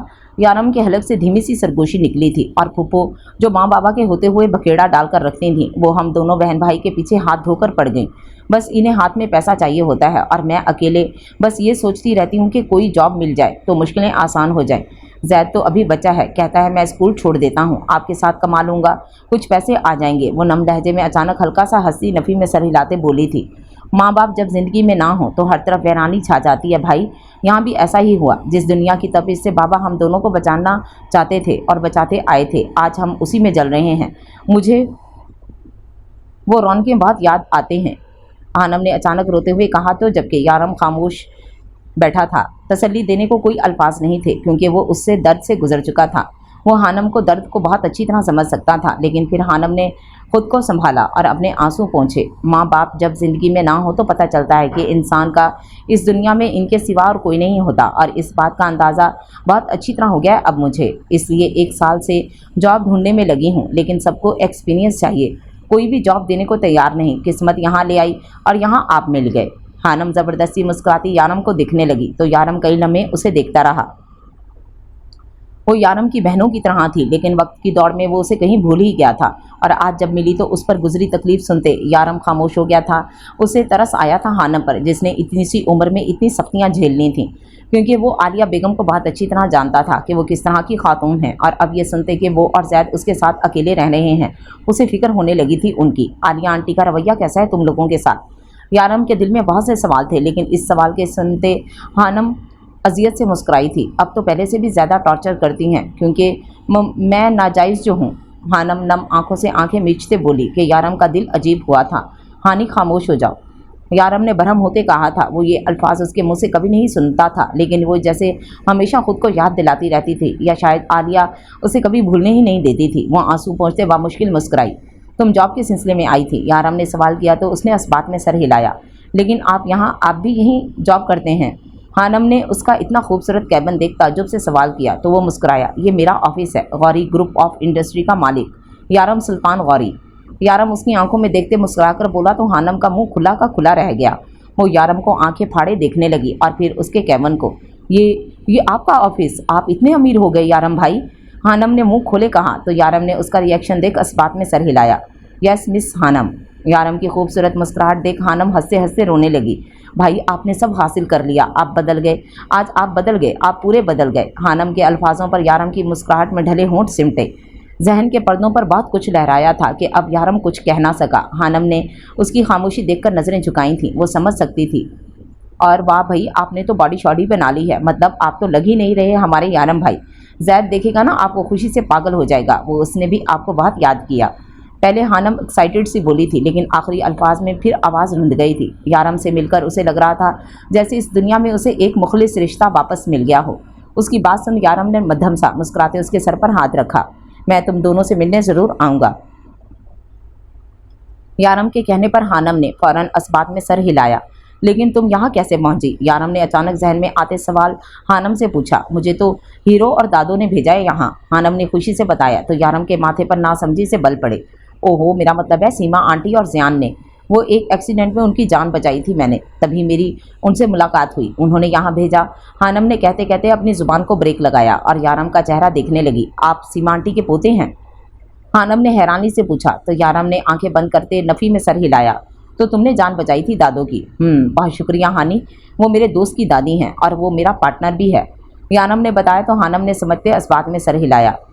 तो तुम यहाँ जॉब के सिलसिले में आई हो? यारम ने पूछा तो हानम ने मासूम चेहरा बनाते इस बात में सर हिलाया। जी सर। तुम मेरी बहन हो हानी? किसी जॉब की ज़रूरत नहीं है तुम्हें, तुम आराम से घर जाओ, मैं तुम्हें पैसे भेज दिया करूँगा। यारम की बात पर हानम की मुस्कुराहट सिमटी। नहीं भाई, मैं अपनी मेहनत से कमाना चाहती हूँ, प्लीज़ मुझ पर यह एहसान मत करिए, हानम ने संजीदा लहजे में कहा तो यारम ने खामोश नज़रों से उसे देखा। चलो ठीक है, तो समझो तुम्हारी जॉब लग गई, तुम मेरे अंडर काम करोगी, मुझे तसल्ली रहेगी। यारम ने समझाते उसकी फाइल्स उसके हाथ में दी थीं और उसके सर पर हाथ रखा, जो मुस्कुराकर आंखों में आंसू लिए उसी को देख रही थी। शुक्रिया यारम भाई, आप नहीं जानते इस जॉब की मुझे कितनी ज़रूरत थी। हानम के आंसू लढ़क कर उसके गाल पर गिरे थे तो यारम ने नफ़ी में सर हिलाते उसे रोने से मना किया था। खुश रहो और रोने की बिल्कुल ज़रूरत नहीं है, वरना तुम्हारे बॉस का माइंड बदल भी सकता है। यारम ने उसे वार्निंग देती नज़रों से देखा तो वो हंसी आंसू में पहुंच गई। इंटरकॉम उठाते यारम ने आयशा को अपने कैबिन में बुलाया था, जो बोतल के जिन की तरह हाजिर हुई थी। मिस आयशा, ये हानम आफिंदी हैं। ये आज से आपकी तरह सारे मामला संभाल लेंगी। आप इन्हें सब समझा दें और काम आपस में बांट लें। यारम ने कहा तो आयशा ने सुकून की सांस भरी। वो वाकई बहुत परेशान थी। उसने मुस्कुराकर हानम को सलाम किया और अपने साथ आने को कहा तो यारम ने हानम को मुस्कुराते देखा। जाओ हानी, और दिल लगाकर काम करना। यारम ने इतना कहा था कि आयशा फटी आंखों से उसे देखने लगी। उसका बॉस इतने प्यार भरे लहजे में तो किसी से बात नहीं करता था, और लहजा भी मुस्कुराता। आयशा बेहोश होने को थी जब यारम ने संजीदा नज़रों से आयशा को मुंह खोले खुद को तकते पाकर टोका। मिस आयशा, यारम का वार्निंग देता लहजा आयशा को होश में लाया था। जी sir, okay sir, I miss हानम, मैं आपको समझा दूंगी सब। आयशा घबराते हुए हानम को अपने साथ ले गई थी। एक बात तो आयशा अच्छी तरह समझ गई थी कि हानम यारम की कोई करीबी है, वरना यारम और मुस्कुराए। हानम बेतहाशा खुश थी कि अब उसकी आंखें झिलमिलाने लगी थीं। इस जॉब की उसे बेहद ज़रूरत थी। मिस हानम, यहाँ आप बैठकर काम किया करेंगी, मैं आपको सारे मामला समझा दूंगी। मेरा नाम आयशा है, यारम सर और जावियार सर की मुश्तरका सेक्रेटरी हूँ मैं, लेकिन अब से आप भी मेरे साथ सारे काम संभालेंगी। कोशिश कीजिएगा कोई भूल चूक ना हो। यारम सर के अलावा एक और हेड हैं यहाँ, जावियार वजाहत सिकंदर। आयशा हानम को सब समझाती उसे बैठने का इशारा कर गई थी, जबकि उसके चेहरे पर नासमझी के तासरात थे। जावियार वजाहत सिकंदर, ये नाम कहीं और भी सुना है शायद मैंने। हानम मुँह ही मुँह में बुड़बुड़ाते खुद से सवाल करने लगी थी, क्योंकि ये नाम तो उसने कहीं और भी सुना था, लेकिन कहाँ उसे याद क्यों नहीं आ रहा था। आपने कुछ कहा? आयशा उसके तासरात देखकर बोली। नहीं, आप फिक्र नहीं करें, मैं किसी को भी शिकायत का मौका नहीं दूंगी। हानम ने मुस्कुराते कहा तो आयशा भी मुस्कुराई और उसे काम के मुतालिक समझाने लगी। जब उसका इंटरकॉम बजा और आयशा ने उठाया। जी सर, ओके सर, मैं यारम सर को वो फाइल्स दे आती हूँ और आपको कॉफ़ी भी भिजवाती हूँ। आयशा ने कहते कॉल रखी और हानम की तरफ मुड़ी। मिस हानम, मैं ये फाइल्स लेकर यारम सर के पास जा रही हूँ। आप वो लेफ़्ट साइड पर ऑफिस देख रही हैं, ये ब्लैक कॉफ़ी आप वहाँ जावियार सर को दे आएँ और अपना तारुफ भी करवा दीजिएगा इन्हें। आयशा ने हाथ में थामी गर्म कॉफ़ी उसके हवाले की और ख़ुद फाइल्स उठाती दूसरी तरफ रवाना हो गई। हानम ने नासमझी से कॉफ़ी का कप उठाया और उसे गौर से देखने लगी। ये काला पानी कौन पी सकता है? ये तो दिखने में ही इतना गंदा लग रहा है।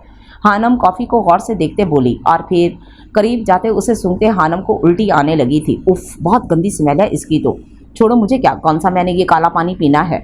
हानम ने अपना हिजाब सर पर दुरुस्त किया और उसे सामने लेफ्ट साइड पर बने ऑफिस को देखा, जिसकी वॉल शीशे की थी, लेकिन इसमें तो वो खुद को खुद ही नजर आ रही थी। ये कैसी वॉल थी, उसने देखते सोचा और फिर इग्नोर करते दरवाज़ा खटखटाया। जावियार ने लैपटॉप पर टाइप करते अंदर आने की इजाज़त दी थी, तो हानम भी इजाज़त मिलते ही दरवाज़ा खोल गई, जबकि उसके अंदर आते ही दरवाज़ा खुद ब खुद बंद हो गया था। लेकिन हानम ने सामने जिस इंसान को लैपटॉप पर झुका देखा, उसके छक्के छूट चुके थे। हाथ में थमा कॉफ़ी का कप कांपा था, कानों में साफ आवाज़ गूंजी थी। हेलो पुलिस ऑफिसर, मैं जावियार वजाहत सिकंदर बात कर रहा हूँ। हानम की आंखें फटी थीं।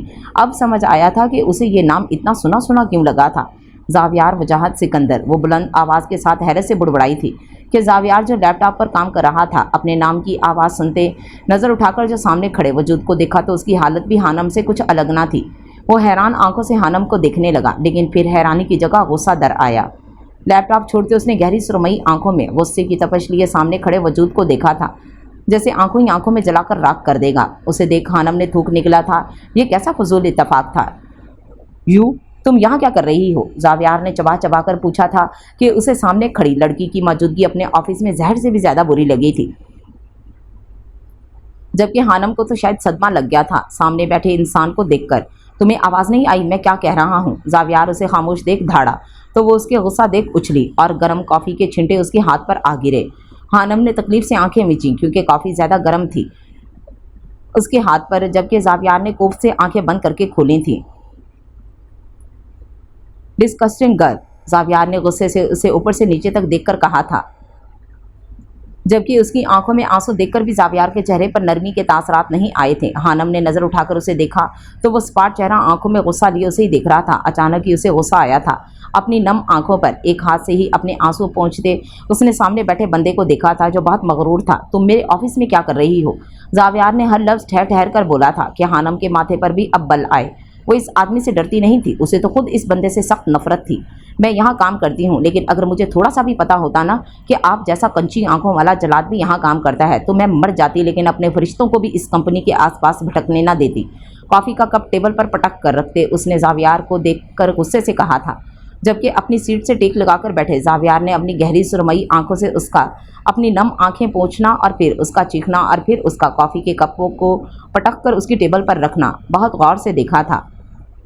उसे इंतहाई बुरी लगी थी ये लड़की, जिसे ना बात करने की तमीज़ थी और ना ही कहीं जॉब करने का ढंग। कॉफ़ी उसके टेबल पर भी गिरी थी हानम के पटक कर रखने से, जिससे जावियार का दिमाग घूम गया था। इतनी बदतमीज़ी उसके ऑफिस में खड़े होकर, और वो भी उसके सामने ही। किसने दी तुम जैसी लड़की को मेरे ऑफिस में जॉब? जावियार ने बहुत तहम्मुल से खुद पर जब्त कर रखते टेबल पर पड़ी कॉफ़ी को देखकर पूछा था, क्योंकि ये लड़की गौरी इंडस्ट्री में काम करने के लायक हरगिज़ नहीं थी। मुझ जैसी लड़की मतलब आप खुद बहुत कोई पहुंची हुई चीज़ समझते हैं, खुद को घमंडी इंसान, ये मेरे हानम ने चिल्लाते कुछ बोलना चाहा जब उसका जुमला मुकम्मल होने से पहले जावियार हाथ रोककर उसे खामोश करने का इशारा किया और उठ खड़ा हुआ। तुम इस ऑफिस में हरगिज़ काम नहीं कर सकती, आउट नाउ। जावियार ने उंगली उठाकर इशारे से उसे सीधा बाहर निकलने को कहा था। मैं क्यों जाऊं? मैं बिल्कुल नहीं जाऊंगी यहाँ से। और आपकी हिम्मत कैसे हुई मुझे जेल भेजने की? मेरा कोई कसूर भी नहीं था और आपने सीधा मेरी जेल की टिकट कटवा दी। एक घमंडी और बदतमीज़ इंसान है आप। सामने खड़ा शख्स आपको बहुत हकीर लगता है ना, लेकिन मैं भी हानम आफिंदी हूँ। ईंट का जवाब पत्थर से फेंक कर देना आता है मुझे। सामने वाले का सर फाड़ने से पहले सोचती भी नहीं हूँ मैं। इसलिए आइंदा जावियार का उसे इस तरह निकालना सीधा सीधा जलील करना था। उसे वो गुस्से से चीख पड़ी थी और फिर जो बोलना शुरू हुई तो रुकने का नाम ही नहीं ले रही थी कि जावियार ने 16 बार आंखों से अपनी टेबल पर रखा पानी से भरा गिलास उठाया और उसके मुंह पर फेंका था, जिससे हानम की जुबान को ब्रेक लगी। वो आंखें फाड़े सांस रोके जावियार को देखने लगी थी। उसे समझ ही नहीं आया ये अचानक क्या हुआ था, जबकि जावियार ने गुस्से से उसकी कलाई पकड़ी थी और उसे घसीटते हुए दरवाजे तक लाया था, जो खामोश सकते की हालत में उसके साथ खींची चली आ रही थी। दरवाज़ा खोलते एक झटके से उसने हानम का हाथ छोड़ा था, जो लहराते सामने ज़मीन पर गिरी थी, जबकि जावियार अब अपनी पैंट की दोनों पॉकेट्स में हाथ फंसाकर उसे दिलचस्पी से देखने लगा, जिसका चेहरा अहानत के मारे सुर्ख पड़ गया था। मैं जावियार वजाहत सिकंदर हूँ। ये मेरा ऑफिस है, तुम्हें क्या लगा ये सड़क है जहाँ तुम जो चाहोगी बकवास करोगी और मैं खामोशी से सुनता रहूँगा? जावियार ने चेहरे पर तंसिया मुस्कुराहट सजाते सपाट नज़रों से उसे जलील किया था कि इतने लोगों में वो ज़मीन पर पड़ी आंखों में आंसू लिए उसे देखने लगी थी। तुम जैसे लोगों को मैं अपने ऑफिस के अंदर जॉब देना तो दूर की बात, आसपास भटकने भी ना दूं। बात करनी तुम्हें तमीज़ से आती नहीं और चली हो गौरी इंडस्ट्री में काम करने। जावियार उसके वजूद को हकारत से देखते हुए बोला था और फिर तेज़ आवाज़ में उसने गार्ड्स को आवाज़ लगाई थी। Guards guards. उसकी गुर्राहट इतनी तेज़ थी कि अगर यारम का ऑफिस साउंड प्रूफ ना होता तो वो ज़रूर ये तमाशा रोक देता, लेकिन यहाँ ना आयशा मौजूद थी और ना ही यारम।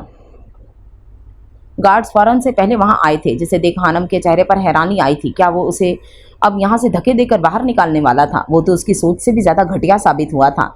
हानम को सख्त नफरत महसूस हुई थी उससे। इस कचरे को यहाँ से उठाओ और बाहर फेंको और उसके बाद इस जगह को अच्छी तरह से साफ करवाना। पता नहीं कहाँ कहाँ से उठकर आ जाते हैं ये लोग। जावियार के लहजे में इतनी नागवारी थी कि हानम झटके से खड़ी होती गार्ड्स की तरफ पलटी, जो उसकी तरफ ही बढ़ रहे थे। खबरदार खबरदार, अगर मुझे किसी ने भी हाथ लगाया। उसने उंगली उठाकर ताकीद की थी कि गार्ड्स वहीं थमकर जावियार को देखने लगे, जो मगरूर नज़रों से उसी को देख रहा था। मैं सोच भी नहीं सकती थी कि जिस घर में इतना नरम दिल रखने वाली औरत, इतना इज्जत करने वाला भाई और इतनी शफकत में लिपटा बाप रहता है, उस घर में आप जैसा घमंडी इंसान भी रह सकता है। आप खुद को इंसान कहते हैं? खुद को देखें और बताएं, आप जैसे इंसान होते हैं। ये घमंड और ये गरूर किस बात का है आप में? यहाँ मौजूद लोग आपको अपनी खिदमत पेश करते हैं और आप इस बात का इन्हें मुआवजा देते हैं। आपने ख़रीद नहीं लिया इस ऑफिस में मौजूद लोगों को, जो आप इतने मगरूर बने बैठे हैं यहाँ। हानम गुस्सा और तजलील का शिकार होते चिल्लाई थी कि वहाँ मौजूद लोग उसकी इतनी जुर्रत देख हैरान रह गए थे, जबकि जावियार ने दांत पीसकर उस लड़की को देखा था, जो इतनी तजलील के बाद भी अपनी जगह डटी हुई थी। काफ़ी ढीठ लड़की साबित हुई थी ये, लेकिन अगर वो गौर करता तो उसे अंदाज़ा होता कि ये वही लड़की थी जिसने उसकी दादी की जान बचाई थी। लेकिन वो तो अपनी अना की डोर थाम कर खड़ा हुआ था, जिसे इस लड़की ने बहुत बुरी तरह झंझोड़ा था, बार बार बदतमीज़ी कर करके। मुझे ये जॉब यारम भाई ने दी है और मैं यहाँ से कहीं नहीं जाऊँगी, और अगर आपके गार्ड्स ने मुझे हाथ भी लगाया तो याद रखिएगा जावियार वजाहत सिकंदर, मैं ईंट से ईंट बजा दूंगी यहाँ की। अगर बदतमीज़ होने का लक़ब आपने मुझे दे ही दिया है तो मैं इस पर पूरी उतर कर दिखाऊंगी आपको। वो कदम कदम उसके करीब आते उसकी आंखों में देखकर उंगली उठाते उसे वार्न कर गई थी कि जावियार के माथे की रगें फटने को हुई थीं। वो गुस्से से इस लड़की को देखने लगा था। उसका बस नहीं चला था घसीटता हुआ खुद इसे बाहर फेंक कर आए, लेकिन उसके यारम भाई लफ्ज़ पर वो यहाँ रुक गया था। यारम भाई, वो गुस्से में बुड़बड़ाया था जब उसी लम्हे यारम अपने ऑफिस से बाहर निकला था और उसके पीछे आयशा। जब वो दोनों इतने हजूम को देखकर रुके, यारम के माथे पर नासमझी से बल पड़े। क्या हो रहा है यहाँ? यारम की भारी आवाज़ पर सब चौंकते पलटे और सामने खड़े यारम को देख फ़ौरन से पहले अपनी अपनी सीट पर पहुँचे। जबकि जावियार और हानम एक दूसरे की आंखों में आंखें गाड़े गुस्से से एक दूसरे को घूर रहे थे। दोनों की नज़रें एक दूसरे पर से ना हटी थी। जब यारम इन्हें ऐसे देख कदम कदम चलते उनके करीब आया और आयशा तो वहीं सदमे से खड़ी थी। उसने तो हानम कि जावियार के ऑफिस में काफ़ी देने भेजा था और अब यहाँ जंग का मैदान। हनी, क्या हुआ है? तुम्हारी आंखें नम क्यों हो रही हैं? यारम ने नरमी से उसका बाजू पकड़ते अपनी तरफ रुख करते उसे देखा तो वो यारम को देख खुद पर काबू नहीं रख पाई और अपना बाजू छुड़वाते यारम का बाजू थामते उस पर सर टिकाते हिचकियों से रोने लगी थी। उसे ऐसे देख यारम तो घबरा गया था, जबकि जावियार सामने खड़ा कभी इस लड़की की जुर्रत देख रहा था और कभी यारम को, जो परेशान सा उसके सर पर हाथ रखकर खड़ा था। यारम ने चारों तरफ देखा, जहां सब अभी तक उन्हें ही दिख रहे थे। ऐसे तमाशे इसे ऑफिस में हरगिज नहीं पसंद थे। इसने एक कहर ढाती नज़र से जावियार को देखा और दूसरी नज़र सबको। आप सब अपना काम करें, यहाँ कोई तमाशा नहीं चल रहा। यारम ने सर्द आवाज़ में सबको देखकर कहा तो सब फौरन नज़रें नीची करते काम में लगे और यारम हानम का हाथ थामता जावियार के कैबिन की तरफ बढ़ गया, जबकि जावियार तो खामोशी से ये सब देख रहा था। ये क्या बकवास थी? यारम ने अंदर आते उसे सोफे पर बिठाया तो हानम ने खुद को संभालते आंसू पोंछे और यारम ने हानम को टिश्यू थमाए। जावियार भी पलटकर अंदर आया और दरवाज़ा बंद किया। यारम, ये किस लड़की को तुमने यहाँ जॉब दी है? ना इस लड़की को बात करने की तमीज़ है, ना कोई काम करने का ढंग, और तुमने इसे जॉब दे दी। कैसे कर सकते हो तुम ये? मुझे तो यकीन नहीं हो रहा। जावियार उसके करीब आते चबा चबा कर बोला था कि उसे सख्त जहर लगी थी हानम के लिए की गई यारम की हमदर्दी, जबकि यारम अभी भी हानम के पास खड़ा था और उसे पानी का गिलास थमाते वो संजीदा तासरात लिए जावियार की तरफ मुड़ा जो उसे ही घूर रहा था। रिलैक्स जावियार, हानम वही लड़की है जिसने दादो की रोड एक्सीडेंट में जान बचाई थी, यारम ने कहा तो जावियार अचानक खामोश होता यारम को देखने लगा। कई लम्हे वो खामोशी से उसे देखता रहा। उसके चेहरे पर हल्की सी निदामत जावियार की तेज नज़रों से छुपी ना थी। ये वो लड़की ये थी, जावियार ने हल्की आवाज़ में कहा था, जबकि यारम ने बस खामोशी से इस बात में सर हिलाया था। जावियार ने आंखें बंद करते अपने आप को पुरसुकून करने की कोशिश की थी। वो इस वक्त बेहद गुस्से में था। कई लम्हों में वो नॉर्मल हुआ और फिर पलटा तो हानम अभी भी नीचे मुंह किए हल्की हल्की रोने की वजह से लरज रही थी। एक नज़र उसे देख जावियार फिर पलटकर यारम को देखने लगा। हाँ ठीक है, इसका मतलब ये नहीं है कि इसे हम यहाँ जॉब दे दें। इसे किसी चीज़ का ढंग नहीं है और तुम नहीं जानते यारम, ये वही सुबह वाली लड़की है जिसने मेरी कार के सामने खुदकुशी की कोशिश की थी और मैंने इसे पुलिस के हवाले किया था। जावियार ने यारम से कहा तो पुलिस वाली बात पर यारम की आंखों में सर्द मेहरी उतरी। उसकी नीली आंखें गुस्से का पता साफ दे रही थीं, जिसे देख जावियार भी खटका। हानम मेरी बहन है जावियार, तुम्हारी हिम्मत कैसे हुई उसे पुलिस के हाथों देने की? मैंने तुमसे कहा है ना, अपना गुस्सा कंट्रोल रखा करो। हानम हो या कोई और हो, तुम ऐसी किसी लड़की को इंसल्ट नहीं कर सकते जावियार। और पुलिस सीरियसली, यारम ने गुस्से से धीमी आवाज़ में उससे कहा, क्योंकि वो हानम के सामने अपने दोस्त के साथ इस तरह बात नहीं करना चाहता था, जबकि जावियार ने हैरानी से उसकी बातें सुनी थी। What are you serious? ये कौन सी बहन पैदा होगी तुम्हारी अचानक? जावियार ने गुस्सा कंट्रोल करते उससे भी धीमी आवाज़ में पूछा था। ये कोई ड्रामा चल रहा था? उसका तो दिमाग ही घूम गया था ये सुनकर। शट अप एंड से sorry to her,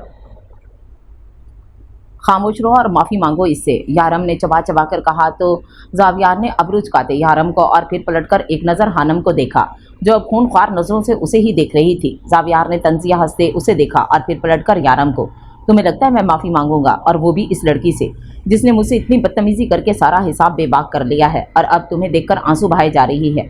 you think कि अब भी मैं इससे माफ़ी मांगूंगा? जावियार ने घुरकर यारम को देखा था और जो अभी भी जावियार को ऐसे ही घुर रहा था, लेकिन सामने भी जावियार था, उसी का दोस्त, वो मांग ही ना देता माफ़ी।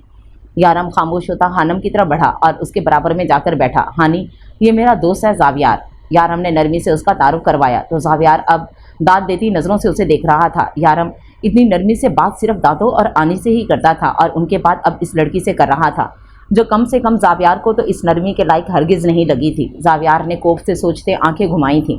भाई, ये बहुत बदतमीज़ इंसान है, मैं इनके पास काम नहीं करूँगी। हानम ने नम आवाज़ में यारम को देखते कहा तो यारम ने नफ़ी में सर हिलाते उसे रोने से रोका और फिर उसके लफ्ज़ों पर उसे घूरा, जबकि जावियार के सर पर लगी और कलमों पर बुझी। इतनी बदतमीज़ी के बाद वो उसे ही बदतमीज़ कह रही थी। ये तुम किसे बदतमीज़ कह रही हो? ज़रा इधर देख कर कहना, just look at me girl. Zaviyar उसकी तरफ कदम बढ़ाते रोब और गुस्से से बोला तो वो भी खूनख्वार नज़रों से उसे जवाबन देखने लगी। जो बदतमीज़ है उसे ही बदतमीज़ कहा है, कंची आंखों वाला जलाद। हानम अपनी आदत के मुताबिक आखिरी के अल्फाज तेज़ आवाज़ में बुड़बड़ाई। हालांकि वो चाहती ना थी ऐसा, लेकिन आदत से मजबूर तो जावियार की बर्दाश्त की हद ख़त्म हुई। वो उसके मुंह पर उसे बदतमीज़ और जलाद कह रही थी।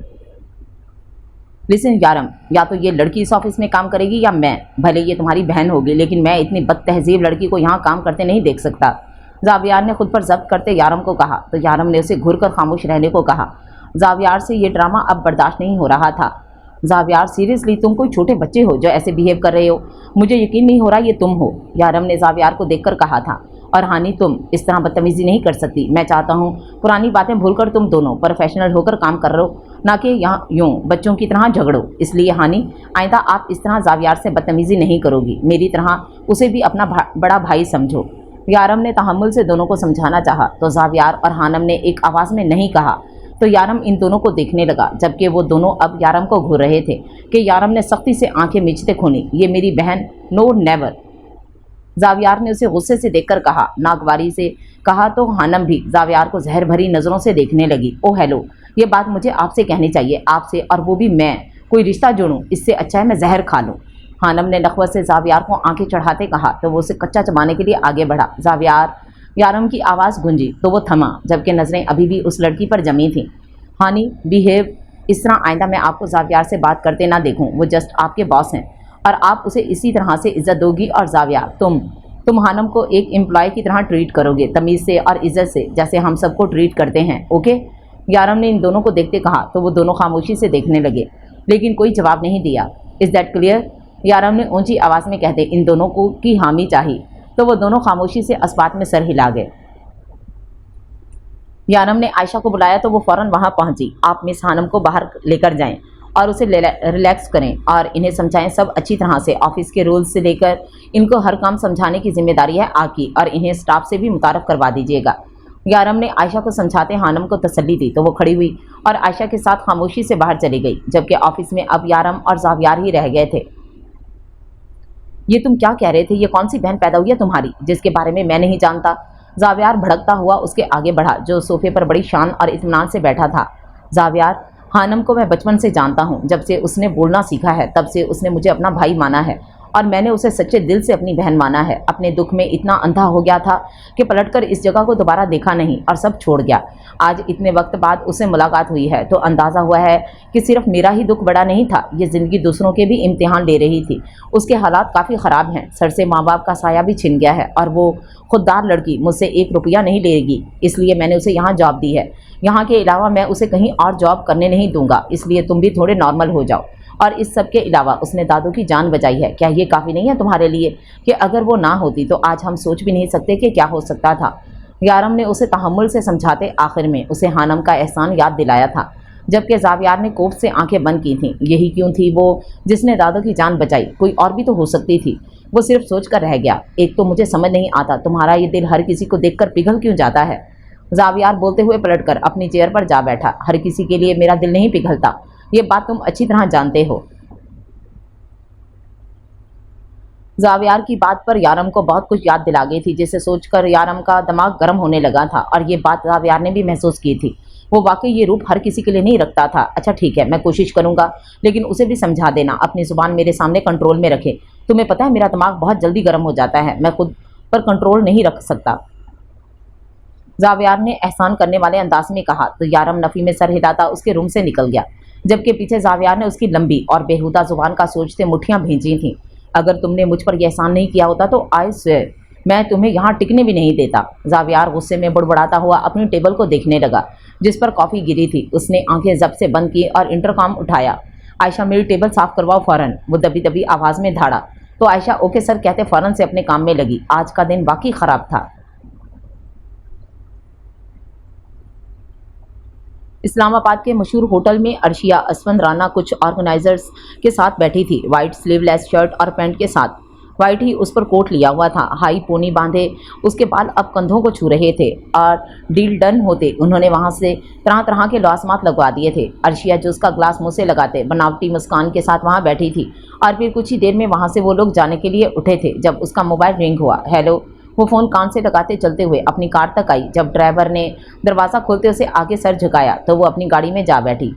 कहाँ हो तुम ब्यूटीफुल, आज तुमने कहा था कि डिनर साथ करेंगे। शेज़ ने कॉल उठाते ही मुस्कुराकर उसे कहा तो वो याद करते चौंकी। ओह सॉरी शेज़, मेरी आज ऑर्गेनाइजर्स के साथ मीटिंग थी और अब मैं बहुत थक गई हूँ, इसलिए डायरेक्ट घर जाऊँगी। अर्शिया ने सर पीछे टिकाकर आंखें बंद करके कहा। वो वाकई थक गई थी, जब से इटली से आई थी सिर्फ शूट में ही लगी हुई थी। बेबी, ये क्या बात हुई? तुमने मुझसे प्रॉमिस किया था, शेज ने बिना तकल्लुफ से उससे कहा तो उसने आंखें खोली। लिसन शेज, पहली बात, मुझे इन चीप नामों से आइंदा मत पुकारना, और दूसरी बात, मैं अपने काम के ऊपर किसी को फौकियत नहीं देती। अर्शिया के लिए काम पहले है और बाकी सब बाद में। वो स्पार्ट चेहरा लिए बोली थी। इतना फ्री वो किसी को नहीं करती थी। एक शेज ही था मर्दों में जो उससे फ्री हो जाता था, क्योंकि वो 4 साल से उसको जानता था और उसको अपना दोस्त कहता था, और उसके अलावा वो काम के मुतालिक भी काफ़ी शूट्स करवा चुकी थी उसके साथ। लेकिन इस हद तक बेतकल्लुफ़ी उसे पसंद ना थी। वो सबको एक लिमिट में रखती थी, और यही वजह थी कि शेज आज तक सिर्फ लफ्ज़ों की हद तक ही उससे फ्री हुआ था। लेकिन उसके इरादे यकीनन ख़राब थे। ओके ओके, सॉरी ब्यूटीफुल, मैं नहीं करूँगा आइंदा ये सब, तुम परेशान नहीं हो। शेज उसे उखड़ते देख फ़ौरन सीधा हुआ था कि ये नखरेबाज लड़की उसके हाथ नहीं आती थी। ठीक है, मैं बाद में बात करती हूँ, अर्शिया ने कहते कॉल बंद कर दी थी। अर्शिया की गाड़ी उसके बंगला के पोर्च में आकर थमी तो वो कदम निकालते बाहर आई। घर में कदम जमाया तो आज भी हु का आलम था। सवाए नौकर चाकर के वो लॉन से सीधे हाथ पर मुड़ती कमरा का डोर खोल गई और अंदर झांक कर देखा तो कोई नहीं था। वो फीका सा मुस्कुराती दरवाज़ा बंद कर गई। बाप घर में था नहीं और उसके पीछे माँ को पार्टी से फुर्सत नहीं थी। सर झटकती वो अपने कमरे की तरफ बढ़ गई, लेकिन उसे अपनी ज़ात में अजीब सा खालीपन महसूस हो रहा था। वो हमेशा से ही ऐसी थी, हसास। वो चाहती थी माँ बाप सब साथ हों जैसे बाकी सब होते हैं। उसकी मेकअप आर्टिस्ट की मॉम भी तो डेली उसके सेट पर आती थी, अपनी बेटी के लिए अपने हाथ से बनाया लंच देकर। उसके घर का माली भी तो काम करते करते अपने छोटे बेटे को बेतुके सवालों को मुस्कुरा मुस्कुरा कर जवाब देता है। ये सब सोचते वो अपने कमरे में आ गई थी। सर अजीब सा भारी हो रहा था। वो इतनी मशहूर होने के बाद, एक नाम बनाने के बाद भी खुद को मुकम्मल नहीं समझती थी। क्या कोई नहीं था उसकी ज़िंदगी में फिक्र करने वाला? उसके माँ बाप तो होते हुए भी नहीं थे। एक भाई था जो उससे इतना दूर था। अचानक उसका फ़ोन बजा तो वो कोफ्त से अपने बेड पर बैठी। इस वक्त वो किससे बात नहीं करना चाहती थी, लेकिन फिर भी ना जाने क्या हुआ, बैग से फ़ोन निकाल ही लिया। नाम पढ़ते उसके चेहरे पर हल्की सी मुस्कुराहट आई। हेलो, कैसी है मेरी बहन? फ़ोन से भारी आवाज़ गूंजी तो उसके दिल में ठंड पड़ी। मैं ठीक हूँ श्याम, तुम कैसे हो? उसके जवाब पर श्याम बदमज़ा हुआ। यार अर्शिया, तुम मुझे भाई नहीं कह सकती, इतना बड़ा हूँ मैं तुमसे। वो शिकायती बोला था कि अर्शिया हंसी। भाई कहना बहुत ओल्ड लगता है, यू नो। अब तुम इतने भी बड़ी नहीं हो कि मैं तुम्हें भाई कहूँ। अर्शिया के कहने पर श्याम आंखें चढ़ाते हंसा। फजूल बातें नहीं किया करो, बड़ा बड़ा होता है, और मैं तुमसे पूरे 3 साल बड़ा हूँ। अच्छा बड़े भाई, मैं आपको भाई कह रही हूँ, देखें अब आप खुश? अर्शिया ने मुस्कुराकर कहा तो श्याम भी हंसा। यार आई मिस यू, श्याम ने उदास लहजे में कहा तो अर्शिया की मुस्कुराहट भी सिमटी। मुझसे ज़्यादा मिस नहीं करते होंगे। उसका अजीब लहजा सुन श्याम की मुस्कुराहट भी सिमटी। तुम ठीक हो अर्शी? वो फिक्रमंद लहजे में बोला तो वो भी संभली।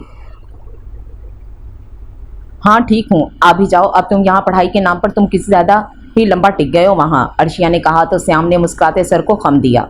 जो आपका हुक्म बहना, बस 1 महीना आप और रुक जाए, मेरी डिग्री मेरे हाथ में होगी और मैं सीधा पाकिस्तान में। उसके आने का सुनते खूबसूरत मुस्कुराहट ने अर्शिया के लबों को छुआ था। शायद अब वो वाकई दिल से मुस्कुराई थी। जल्दी आ जाओ बस अब, अर्शिया ने आसूदा लहजे में कहा था, लेकिन फिर खुद को फौरन संभाल गई। हाँ हाँ, बस तुम भी ख्याल रखो अपना। और मॉम डैड कहाँ हैं? 3 दिन से कॉल कर रहा हूँ मैं डैड को, लेकिन ना वो फ़ोन उठा रहे हैं ना 2 दिन से मॉम। श्याम के कहने पर अर्शिया ने गहरी सांस खींची।